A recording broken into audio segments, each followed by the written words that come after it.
Pour la première fois, la République démocratique du Congo est au cœur des discussions environnementales aux Nations Unies à New York. À l'initiative de la ministre d'État, ministre de l'Environnement et du Développement durable, le pays a organisé un événement parallèle en marge de la 20e session du Forum des Nations Unies sur les forêts tenues du 5 au 9 mai 2025. Les forêts et les tourbières de la RDC, solution à la crise climatique, le thème résumant l'ambition climatique et écologique de la RDC Pays Solutions était le principal enjeu de cette discussion qui a réuni un parterre des ambassadeurs des pays membres de l'ONU, des représentants gouvernementaux, des scientifiques, des investisseurs du secteur privé et public dans le domaine de l'environnement, notamment le crédit carbone, avec une véritable dose d'intérêt de participation à un événement organisé par un pays doté de ressources environnementales, notamment forestières, inestimables.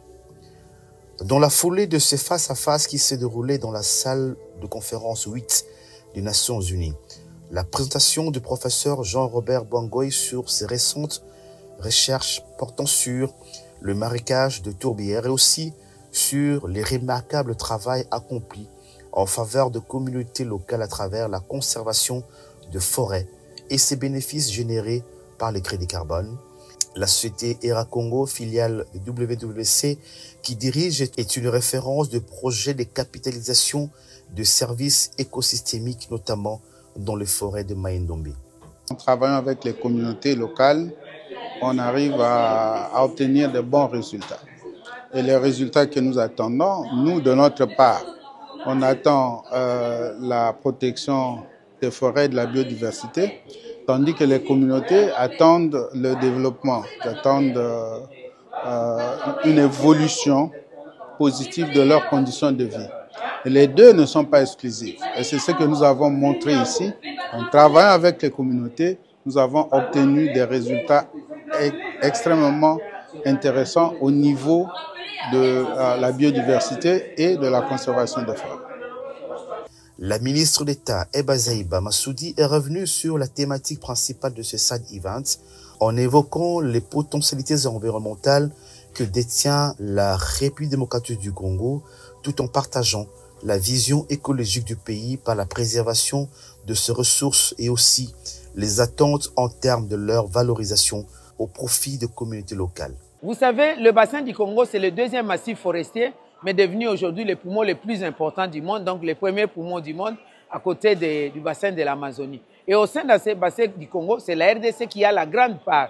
C'est pourquoi la RDC ne parle pas seulement pour elle-même, mais parle aussi globalement pour les comptes du bassin du Congo. Et c'est le message que nous avons lancé. Voilà pourquoi il y a même un autre message plus important. Le 30 juin de cette année 2025, il y aura élection pour intégrer les autres pays parmi les membres non permanents du Conseil de sécurité des Nations Unies. Nous avons procédé aussi au plaidoyer de la RDC pour qu'on tienne compte de notre valeur. Ce que nous rendons, nos forêts, nos ressources naturelles, rendent au service de l'humanité. Pas seulement les forêts et les eaux, mais aussi les minéraux critiques. Nous avons droit donc à être dans cette instance mondiale de prise de décision.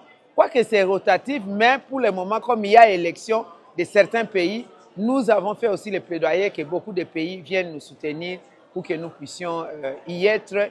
Et on ne parlera pas seulement de la RDC, nous parlerons de tout le monde. Nous avons mis l'accent aussi sur nos potentiels qui nous renvoient à la responsabilité. Nous avons mis l'accent aussi sur comment lier les besoins de l'oxygène et les besoins du pain, c'est-à-dire la conservation des forêts pour protéger l'environnement, mais aussi tenir compte du vécu quotidien de les communautés locales qui ont besoin de leur survie, c'est-à-dire lier l'utile à l'agréable, lier les besoins du pain et les besoins de l'oxygène. Le Congo-Brazzaville, à travers sa ministre de l'économie forestière, Madame Rosalie Matondo, s'est félicitée de cette initiative portée par la RDC et encouragé les efforts menés par la ministre d'État Eba Zaïba pour porter haut le plaidoyer du bassin du Congo, poumon de la planète. La place de forêt pour nos populations.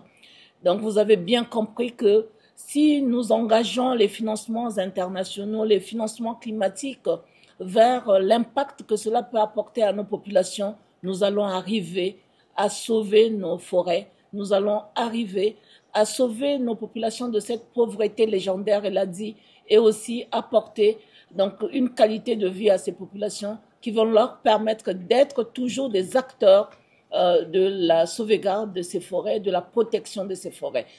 Un autre appui est venu du Brésil, pays majeur du bassin de l'Amazonie, qui voit dans la démarche de la RDC une convergence de vues sur la vision commune de sauvegarde pour le besoin de l'humanité, de potentiels environnementaux des pays détenant les forêts tropicales au monde, sur fond de capital réel de retombées pour les populations autochtones respectives. Nous saluons l'engagement de la RDC dans la préservation de ces écosystèmes forestiers riches et essentiels pour la biodiversité, les cycles hydrologiques et l'équilibre climatique mondial. Cette initiative s'inscrit dans une vision commune de solidarité et de responsabilité partagée entre les pays forestiers tropicaux, qu'ils soient en Amazonie, dans le bassin du Congo, en Asie du Sud-Est ou ailleurs. Le Brésil sera volontiers présent à cet important événement.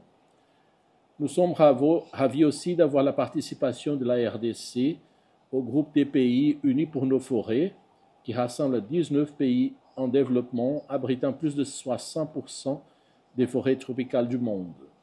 Nous avons tous pris l'engagement d'arrêter la déforestation et la dégradation des forêts d'ici 2030, ainsi que d'inverser cette tendance, et nous travaillons ensemble pour mettre en œuvre ces objectifs très ambitieux. La RDC intéresse par ses potentialités environnementales. L'investisseur Michael Cullen, qui a pris part aux discussions, est davantage encouragé à poursuivre la mise en œuvre de projets rentables, particulièrement par l'investissement pour les forêts communautaires dans la province de l'Équateur. Nous sommes en train de construire et de gérer un projet juridictionnel imbriqué dans la province de l'Équateur. On a déjà signé des accords de collaboration et un accord d'attente avec le gouverneur de la province d'Équateur. On est en train d'identifier les zones dans lesquelles on va travailler pour créer des crédits de carbone dans les CFCL ou bien dans les concessions commerciales qui sont déjà converties pour la conservation et aussi dans les concessions commerciales qui étaient abandonnées. On est en train de faire un inventaire de toutes les possibilités, dans toutes les zones dans l'Équateur. On a déjà constitué notre équipe avec quelques organisations locales, des ONG et aussi des boîtes privées pour gérer ce projet. Le réseau des parlementaires pour la gestion durable des écosystèmes forestiers d'Afrique centrale s'est résolu d'élargir ses plaidoyers de la RDC en mettant l'accent sur l'accompagnement parlementaire pour une meilleure synergie d'action. Nous sommes plus que touchés positivement, dans ce sens que le plaidoyer de la RDC est porté au plus haut niveau et qu'avec tous les ambassadeurs des différents pays qui sont ici présents, qui ont répondu et qui ont écouté la voix de la République démocratique du Congo, notre pays solution sur le plan environnemental. Je crois qu'ils seront des porte-parole de notre pays auprès de leur nation, afin qu'ils viennent investir dans notre pays et qu'ils puissent aussi permettre à ce que leur pays ne puisse pas soutenir l'irrégularité, qu'ils ne puissent pas entrer par la fenêtre, mais qu'ils entrent par la grande porte pour des business gagnant-gagnant. Madame le ministre d'État a su démontrer que la RDC est un pays solution et que, globalement, l'Afrique centrale, le bassin du Congo, est une solution pour l'humanité entière. Et nous avons apprécié tout ce qu'elle a démontré sur le plan social, sur le plan environnemental, sur le plan écosystémique, tout ce qui est en train d'être fait en RDC pour que la RDC puisse véritablement porter la voix de l'Afrique centrale et la voix de l'Afrique en général. La RDC a mis en place plusieurs mécanismes de gestion durable de ses ressources forestières et à travers le Fonds forestier national FFN, il faudrait davantage de moyens pour des projets de restauration du couvert forestier de la RDC, estime Hassan Olongo, directeur général intérimaire de cet établissement public sous tutelle du ministère de l'Environnement et des Développement durable. Les forêts tropicales comme celle du Congo de la RDC sont une solution naturelle contre le changement climatique. Et les fonds forestiers ayant pour mission d'appuyer le financement du reboisement et l'aménagement forestier nous sommes un instrument du gouvernement quant à ça. Et ici, c'est toutes les parties prenantes qui sont présentes. Les États sont représentés, ainsi que les institutions d'appui au financement de la conservation de la forêt.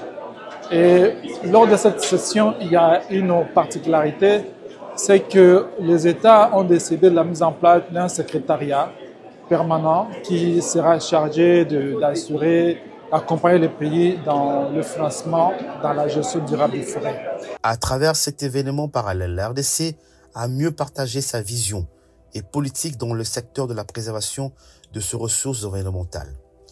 Au pas de la diplomatie environnementale portée par le président de la République, Félix Antoine Tshisekedi Tshilombo, sous la conduite gouvernementale de la première ministre Judith Suminwa Tuluka, la RDC est véritablement le pays solution à la crise climatique mondiale.